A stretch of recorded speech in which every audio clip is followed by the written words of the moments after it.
A key project for the future is moving forward in Huntingburg. We bring you the latest there. Plus, I bring you a report from the Lincoln Land Economic Development Corporation's annual luncheon, which was held earlier today. And District 63 State Representative Mark Messmer is tonight's guest on Inform.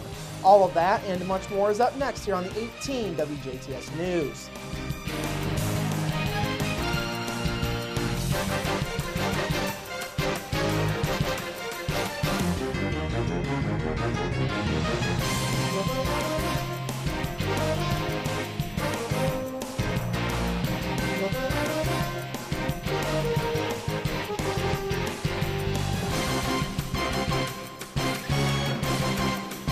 Hello, I'm Bradford Raths. We begin this evening with a Dale woman being taken to an Evansville hospital after being injured in a freak car accident in Warwick County.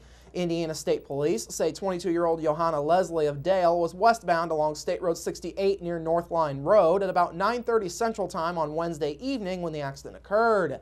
Police say a water main in the area had broken, causing water to completely cover the road. They also say the cold temperatures and brisk winds caused the water to freeze over, creating a surface that was extremely slick. Leslie then lost control of her vehicle on the ice, slid across the opposite lane of travel, and left the highway. Her vehicle then continued west, crossing back over the highway before going down into a ditch, striking a tree, and coming to rest. Leslie suffered a head injury in the crash, and she was airlifted to St. Mary's Hospital in Evansville for treatment. Her car suffered almost $10,000 in damage, according to state police. State Road 68 was closed for nearly 3 hours while crews worked to clear the scene and make that stretch of road drivable. The Warwick County Sheriff's Department and crews from the Indiana Department of Transportation also assisted. State officials have given the all-clear on a key project for the city of Huntingburg. Huntingburg city officials say they have received a notice to proceed from the Indiana Department of Transportation for the city's railroad overpass project.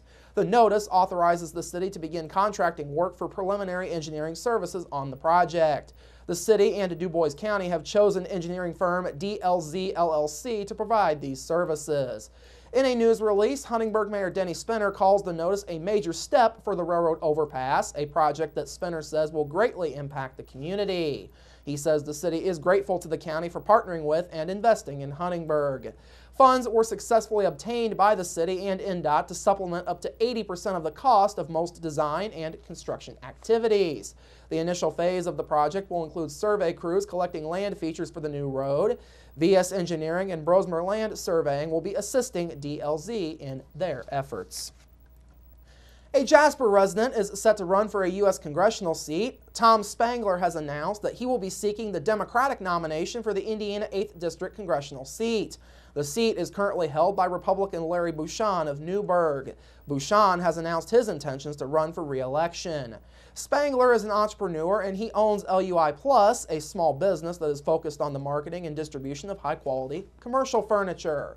Spangler brought the company to Indiana from its original location in Baltimore, Maryland back in 2002. The company now has customers across the United States and in several foreign countries. In a news release, Spangler says he is running because of the recklessness and irresponsibility of Congress over the last couple of years. He also pointed a finger at Bucshon and says he looks forward to telling voters about his plans to cut out-of-control spending in Washington while helping small businesses to create jobs in Indiana. Spangler has been an ordained deacon for more than 25 years and currently serves as the director of his church's outreach program. He's also a Sunday school teacher and assists with the youth programs at his church. Spangler and his wife Penny currently reside in Jasper. They have 2 children and 6 grandchildren. Now, Spangler is set to join a somewhat crowded primary. Fellow Republican Andrew McNeil has also filed to challenge Bucshon. Spangler is the first Democratic challenger for the 8th District seat. An accident along US 50 in Davies County last night left 3 people injured. Davies County Sheriff's deputies say 20-year-old Corinne Butler of Greenfield was southbound on County Road 300 West near the intersection with US 50 when she didn't stop at the intersection in time. Butler went through the stop sign and hit a vehicle driven by 26-year-old Brian Bluebaum of Washington. Butler's vehicle came to rest in the middle of the intersection while the impact caused Bluebaum's vehicle to spin around and stop in the median. A passenger in Bluebaum's vehicle, 20-year-old Alicia Perkins of Washington, was thrown from the vehicle after the impact. Bluebaum complained of head pain while Perkins suffered severe upper body injuries. Both were taken to Davies Community Hospital and were later airlifted to St. Mary's Hospital in Evansville. No word is available concerning their conditions as of news time. Meanwhile, Butler was taken to Davies Community Hospital for treatment of head pain. Sheriff's deputies estimated the total damage in this crash to be between $10,000 and $25,000. Butler was cited for reckless driving. Staying in Davies County, a resident recently reported that he has been the target of deadly attempts at vandalism. 54-year-old David Goebel says he was the victim of gunfire attacks on both his home and vehicles. According to Goebel, the most recent of the incidents occurred at 11:30 p.m. this past Sunday at his residence, which is just north of the Davies-Pike County line along State Road 257 South. Goebel says the shootings originally began back in August of last year when he heard a shotgun blast at the end of his driveway as he was sitting on his couch. He quickly ran outside and found that the blast had taken out the back window of his truck. Goebel says a second incident took place a couple of weeks later. In this case, he heard a sound resembling rapid-fire rifle shots outside of his window. Goebel didn't find anyone after he ran outside to investigate, though neighbors told him that they saw a truck with running lights leave the scene. Goebel says a third incident took place 2 months ago, and others have happened while he has been away at work. However, he rates Sunday as the scariest of the incidents as the shot was really close and he thinks that it might have hit his house. Police later found a bullet hole on a bedroom window in the lower right casing area. Additionally, neighbors have reported that several mailboxes in that area were smashed over the previous summer. Davies County Sheriff Jerry Harbstreet says there are no solid leads on the case, but it remains under investigation.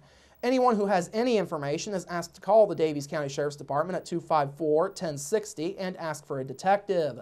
Folks can also call the anonymous crime line at 254-5970. One local furniture outlet is continuing to give back to the community. National Office Furniture, a brand unit of Kimball International, recently announced that it gave a bench to the town of Seaside Park, New Jersey over the previous summer. That community had been hit hard by Hurricane Sandy.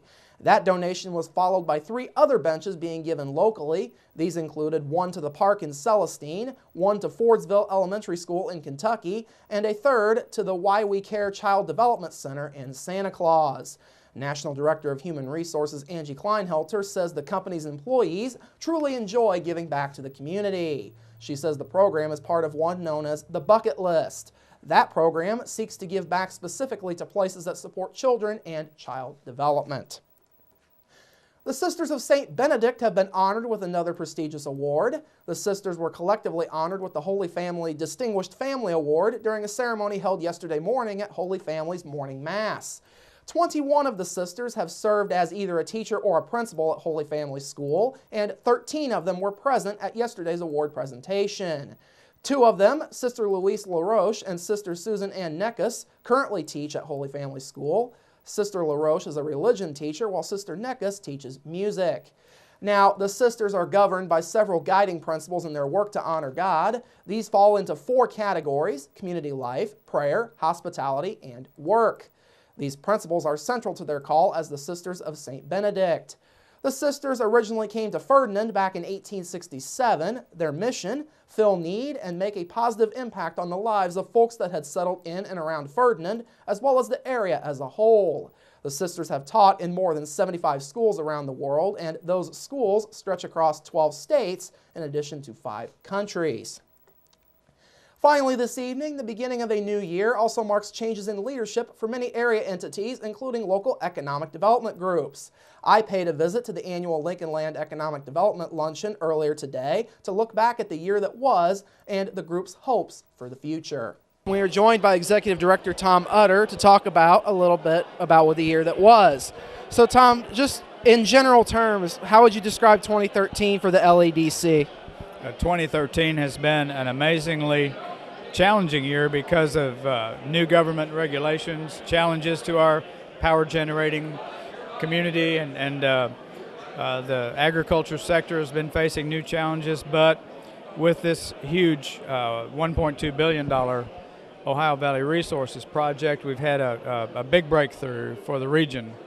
And we've been looking forward to continuing our meetings with the Du Bois Strong, Pike County Growth, and Perry County Development and Warwick to develop regional projects to help the whole region So talk more about those challenges. You said there were some challenges getting this project going. Oh, it's regulation upon regulation. To find a window of opportunity to bring a large project to our region in the United States, one faces now an amazing, at least a year's worth of permitting and a year's worth of challenges, and before you know it, a big project window of opportunity can close. So we work as hard and as fast as we can, as you heard today, to try to assist anybody who wants to develop a project. So now looking ahead for the year that's going to be in 2014, you guys have some goals and expectations of where you want to be? It's regional. We're trying very hard, as I said, to work with all of our neighboring counties to find ways to use each other's assets and develop jobs and to increase the flow of revenue. It's a very challenging time. All right, Tom, we certainly appreciate your time today. This has been our talk with Tom Utter with the Lincoln Land Economic Development Corporation. We'll have more 18 News after the break.